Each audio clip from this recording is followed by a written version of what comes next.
یہ تو سب کو معلوم ہے کہ قرآن کریم میں 114 صورتیں ہیں، لیکن یہ بہت کم لوگوں کو پتہ ہوگا کہ صورتوں کی تعداد، نام اور ترتیب اللہ تعالیٰ نے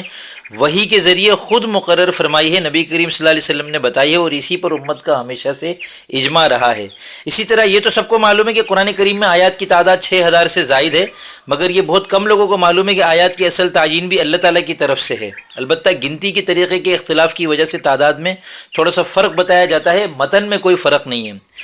اس کے علاوہ یہ سب کو معلوم ہے کہ قرآن کریم میں کتنے رکوع ہوتے ہیں، مگر یہ بہت کم لوگوں کو پتہ ہے کہ رکوع اللہ تعالیٰ کی طرف سے مقرر نہیں کیے گئے، بلکہ امت کے اہل علم نے رکوع مقرر کیے ہیں تاکہ ایک مضمون کی مناسبت سے ہم تھوڑی سی مقدار کو پڑھ کر اور پھر رکوع کر سکے نماز کے اندر۔ اسی طرح یہ تو سب کو پتہ ہے کہ قرآن کریم میں 30 پارے ہیں، مگر یہ بہت کم لوگوں کو معلوم ہے کہ یہ وحی کے ذریعے سے مقرر نہیں کیے گئے، بلکہ بعد کے مسلمانوں نے روزانہ کی تلاوت اور حفظ کو آسان بنانے کے لیے یہ 30 پارے بنائے ہیں۔ اسی طرح یہ تو سب کو معلوم ہے کہ قرآن کریم کو 7 منزلوں میں تقسیم کیا گیا، مگر یہ بہت کم لوگوں کو معلوم ہوگا کہ منزلیں ہفتہ وار ختم قرآن کی سہولت کے لیے مقرر کی گئی ہیں، اور یہ اللہ تعالیٰ کی طرف سے یا رسول اللہ صلی اللہ علیہ وسلم کی طرف سے مقرر نہیں کی گئی تھی۔